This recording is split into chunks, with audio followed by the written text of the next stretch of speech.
CM Revanth Reddy వ్యాఖ్యలపైన MP Raghunandan Rao fire అయ్యారు. సైనికులను అగౌరవపరిచేలా CM మాట్లాడుతున్నారన్నారు. బ్రహ్మోస్తో దెబ్బ కొట్టారని పాక్ ప్రధాని చెప్పారని గుర్తు చేశారు. అయితే ట్రంప్కు భయపడాల్సిన అవసరం లేదని ప్రధాని మోదీకి లేదంటున్న రఘునందన్తో మా ప్రతినిధి నాగేంద్ర ఫేస్ టు ఫేస్. నిన్న కాంగ్రెస్ జై హింద్ ర్యాలీ కేంద్రంగా సీఎం రేవంత్ రెడ్డి ప్రధాని మోడీ పైన సంచలన వ్యాఖ్యలు చేశారు. ప్రస్తుతం ఇదే అంశం పైన మనతో మాట్లాడేందుకు ఎంపీ రఘునందన్ రావు గారు ఉన్నారు. మాట్లాడించే ప్రయత్నం చేద్దాం.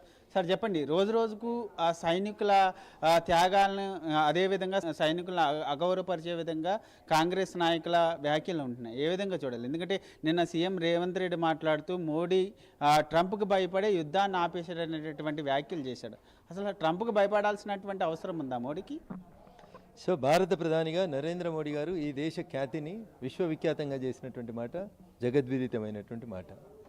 సో ఓర్వలేక అసూయతోటి ఏదో ఒకటి మాట్లాడాలి కాబట్టి మాట్లాడడం తప్ప రేవంత్ రెడ్డి గారు మాట్లాడినటువంటి మాటల్లో ఒక్కటి కూడా సత్యం లేదు. భారత సైనిక పాఠవాలని 25 నిమిషాల్లో ప్రపంచానికి చూపెడితే పాకిస్తాన్ ఎవరెవరినో బతిలాడుకొని ఏదో చేసుకొని చివరికి వచ్చి యుద్ధం వద్దు మొర్రో అని చెప్పి ఆగింది. యుద్ధం చేయాలన్నా వద్దా అనేది ప్రజల చేత ఎన్నుకోబడినటువంటి ప్రజాప్రభుత్వం, నరేంద్ర మోడీ గారి ప్రభుత్వం ఈ దేశ హితం కోసం ఒక నిర్ణయం తీసుకుంటుంది. దాన్ని మీరు క్వశ్చన్ చేసి డిఫెన్స్లో ఏం జరుగుతుంది, బయట ఏం జరుగుతుంది, టీవీలలో చర్చ పెట్టడం అనేది ఒక బాధ్యతాయుతమైన రాజ్యాంగబద్ధ పదవిలో ఉన్న ముఖ్యమంత్రి గారికి తగదు. నీ పార్టీ నాయకుల్ని నువ్వు పొగుడుకుందాం అనుకుంటున్నావు, పోగొడుకో, మాకేం ఇబ్బంది లేదు. డెమోక్రటిక్ వేలో మీ నాయకుడు చేతిలో పట్టుకొని తిరిగే కాన్స్టిట్యూషన్ ప్రకారం ఈ దేశానికి 3 సార్లు సార్వత్రిక ఎన్నికలు జరిగితే 2014, 2019, 2024 3 ఎన్నికలలో కూడా వరుసగా పార్టీని అధికారంలోకి తీసుకురాలేకపోయిన విఫల నాయకుడు గౌరవనీయులు రాహుల్ గాంధీ గారు. ఆయన ఎన్నికలలోనే ప్రజల్ని గెలిపించలేనోడు బార్డర్కి పోయి చేస్తారండి, ఎట్లా చేయగలుగుతారన్నా? అసలు పీఓకే పోవడానికి కారణం ఎవరన్నా? 90,000 మంది సైనికుల పైచిలకు మందిని సరెండర్ దొరికిన రోజు మనకి వాళ్ళని బేషరతుగా వదిలిపెట్టింది ఇందిరాగాంధీ గారు అని చెప్తుంది చరిత్ర. ఇందిరాగాంధీ కంటే, రాజీవ్ గాంధీ కంటే రాహుల్ గాంధీ గొప్పగా యుద్ధం చేస్తాడని ఆయనకేమన్నా అది ఉంటే దానికి నేను ఏం చేయలేను. పాపం ఆయన నాయకుల మీద ఆయన విశ్వాసం. ముఖ్యంగా సైనికులకు మద్దతుగా నిలవాల్సినటువంటి ఒక సీఎం పాకిస్తాన్ ఎన్ని విమానాలు నెలకొల్చిందో చెప్పాలి ప్రధాని మోడీ అనడం, ఇది ప్రజలు ఏ విధంగా తీసుకోవాలి, సైనికులు ఏ విధంగా తీసుకోవాలి అసలు? సో ప్రజలు తెలివికలవారు, మీకంటే నాకంటే ముఖ్యమంత్రి గారి కంటే కూడా ప్రజలు తెలివైన వాళ్ళు. పాకిస్తాన్ ప్రధానమంత్రి ఒక మాట చెప్పింది నిన్న, ఏమని? మేము 10వ తారీఖు రోజు దాడి చేద్దాం అనుకుంటే 9వ తారీఖు రోజే మా మీద బ్రహ్మోస్ అనేటువంటి అస్త్రాన్ని ప్రయోగించి భారత్ మమ్మల్ని నిర్వీర్యం చేసింది అన్నాడు. దెబ్బలు తిన్నోడు, ఓడిపోయినోడు వాడు చెప్తున్నాడు నేను ఓడిపోయినా భారతదేశం నన్ను సావు దెబ్బ కొట్టింది, కుక్క దెబ్బ కొట్టింది అని చెప్తున్నాడు. మన దేశంలో ఉండి పరాయి దేశానికి మెచ్చుకునేటోళ్ళని ఏమనాలనేది ప్రజలు ఆలోచించుకోవాలి. అక్కడ ఆయన ఒక బాధ్యతాయుతమైనటువంటి స్థానంలో ఉన్నటువంటి ముఖ్యమంత్రి గారు ఇట్లాంటి మాటలు మాట్లాడడం అనేది ఎంతవరకు పార్టీకి గౌరవం, ఆయన గౌరవం అనేది ఆయన ఆలోచించుకుంటే బాగుంటుంది. ముఖ్యంగా ఆనాడు ముఖ్య మహిళ ఇందిరాగాంధీ అప్పటి అమెరికా ప్రెసిడెంట్కి హెచ్చరిక జారీ చేసింది. కానీ ఇప్పుడు ఉన్నటువంటి ప్రధాని మాత్రం ట్రంప్కి భయపడుతున్నాడు, ఎందుకు భయపడుతున్నాడు అనేటటువంటి వ్యాఖ్యలు తరచుగా చేస్తున్నారు కాంగ్రెస్ నాయకులు. అప్పుడు ఇన్ని టీవీలు లేవు, ఇన్ని పేపర్లు లేవు, ఇన్ని యూట్యూబ్ ఛానల్ లేవు అన్న. ఉంటే అప్పటి పరిస్థితి ఏంది, ఇప్పటి పరిస్థితి ఏంది కంపేర్ చేసేటోళ్ళం.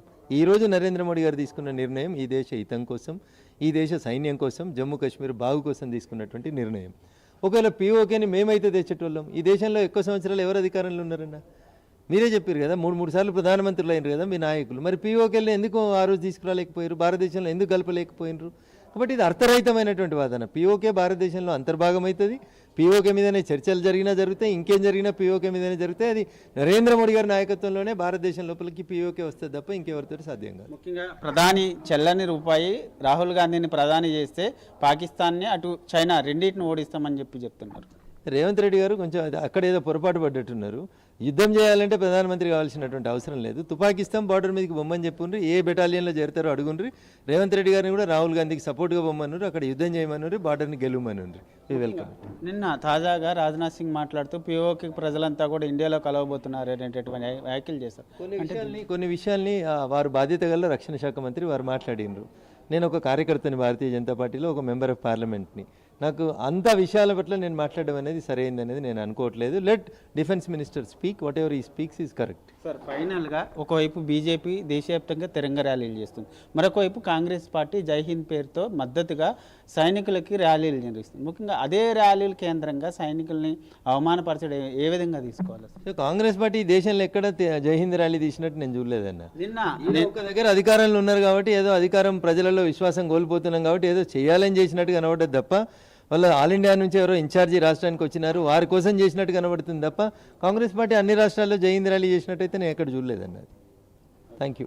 ఇది మన మొత్తానికి చూసుకుంటే కాంగ్రెస్కి సంబంధించి కావాలనే తరచుగా మోడీ పైన ఇటువంటి వ్యాఖ్యలు చేస్తున్నారు. ఈ వ్యాఖ్యల్ని పూర్తిగా ఖండిస్తున్నామంటూ కూడా ఎంపీ రఘునందన్ చెప్తున్నటువంటి పరిస్థితి అయితే కనబడుతుంది.